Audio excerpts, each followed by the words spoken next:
je salue à tous les followers. Voilà, donc di ñaan vraiment émission bi fekk ñëpp ci jàmm. Voilà, du nuyu sama waa kër Parcelles Assainies Cité Fadia Mbour Casamance Oussouye Bargny Géej. xam nga man nag sama famille dafa yaatu quoi. famille élargie et puis famille rappeurs yi aussi. Ouais, donc la famille hip hop, donc c'est le Sénégal, hein. C'est le Sénégal, donc à tous mes frangins, donc à tous mes sisters, you know. Donc one love. Respect. kañ nga gëj a génne production yow wàllu hip hop. Production bon yàggul ah man je suis quelqu'un de très productif. À l'heure où je vous parle déjà j'ai fait 3 albums yoo xam ne ñu ngi studio. Il m'arrive parfois ma génn sànn benn affaire compte tenu de la situation et de la demande. Parce que des fois gars yi réclament la voilà donc mais je suis très très productif. Très très productif moom Red Black bon li ñu la gën a xamee nag mooy clash politique yi fu mu gën kawee. góor gi dee na yow yaa ko fi raboon mu metti woon Ablaye Wade nag. Tout à fait. metti woon ko parce que yow. dafa mel ni da nga xam fi muy mettee. nga laalee fa sunu njiit yi quoi. waaw xam nga liñ naan ce qui se conçoit bien s'annonce clairement et les mots pour le dire arrivent aisément. C'est une chance d'avoir fait les études. C'est une chance aussi d'allier les deux à la fois. Donc études et musique, études et art. D'autant plus que aussi ma nekk ci banlieue bi tu vois fi mu gën a méttee. D'autant plus aussi xam nga ma màggee aussi ci ay circonstances yu doy waar. Raison pour laquelle man bi ñu may njëkk a découvrir c'était dans le cadre de la paix en Casamance. C'est un morceau qui m'a propulsé donc voilà. Pourquoi? Parce que j'ai vécu la galère, j'ai vécu le conflit de la Casamance où j'ai perdu beaucoup d'amis, j'ai perdu sama ñu ma doon jàngal man ki ma doon jàngal CM2 déjà. Monsieur Ndiaye maa ngi koy ñaanal yàlla xaare ko aljana. Et j'en profite pour faire un coucou à sa famille depuis Diaken Wolof. Il y avait Adama Ndiaye et Goulouben qui a été assassiné. Il y a mon grand Vito Viembeng qui était de Thiès moom c'était un soldat. xam nga man nag soldat yi samay grand la ñu woon tu vois du ci bëri sax sama nekk lañ doon fanaan.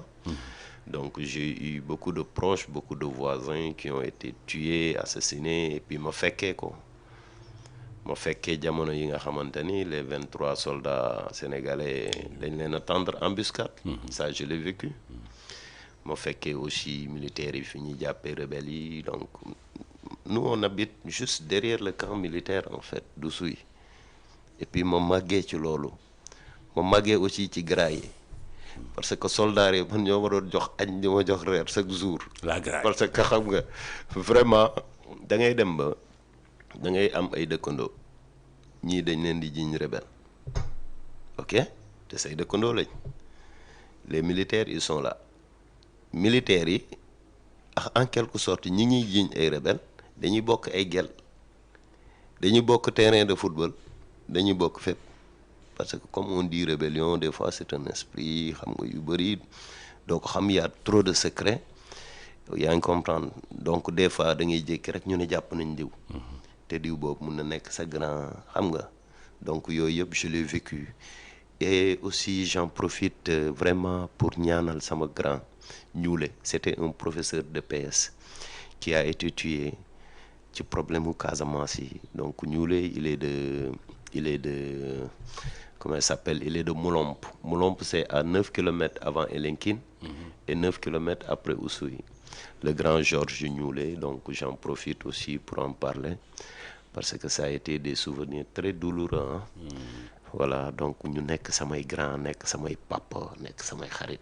affaire dafa mel ni jeexagul ba léegi parce que ñu ngi gis rek waa L'Obs ñu ngi titré naan Hamidou Djiba du MFDC a été arrêté. waaw J'ai appris la nouvelle bi may bon à 3 heures vers 2 heures du matin avant may tëdd quoi.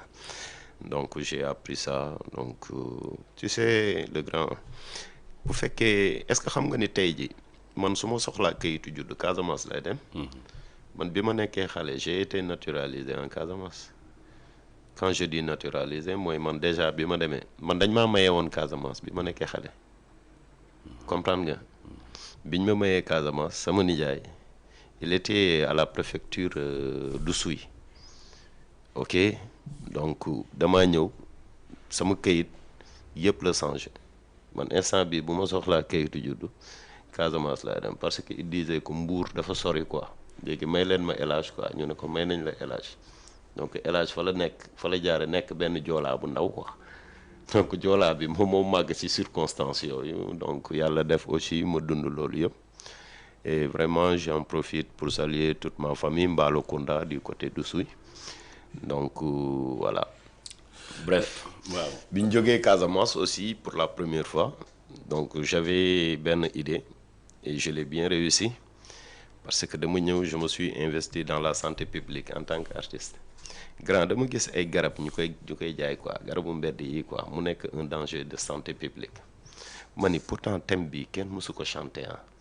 te man pourtant maa ngi doon chercher quoi ma ni man damay teg ay thèmes yoo xam ni ci àdduna kenn mësu ko way parce que dañ doon wax Youssou Ndour way na lépp man leen non non wayul lépp de j'ai chanté les médicaments de la rue voilà am ci ndam macha allah am ci ndam dans la mesure où moment boobu c'est Souleymane Ndéné Ndiaye moo nekkoon le premier ministre donc bi ma ñëwee jox ko production bi ne ko il faut faire quelque chose mu ne ma boy je vais faire quelque chose 2 semaines plus tard ci la ñu njëkk a tëj kër sëñ bi yaa ngi fàttaliku ni ñu tëjee kër sëñ bi jamonoy Abdoulaye Wade waaw c'est parce que je lui avais demandé ni ko santé publique dafa am solo garab yi ñuy trafiqué di ko jaay du dëgg du yoon il faut faire quelque chose tey sunu gan si liggéeyal Sénégal moom mooy Red Black yow sa engagement politique dafa leer waaw tout à fait mooy yow Mimi Touré moom nga àndal moom nga àndal ba léegi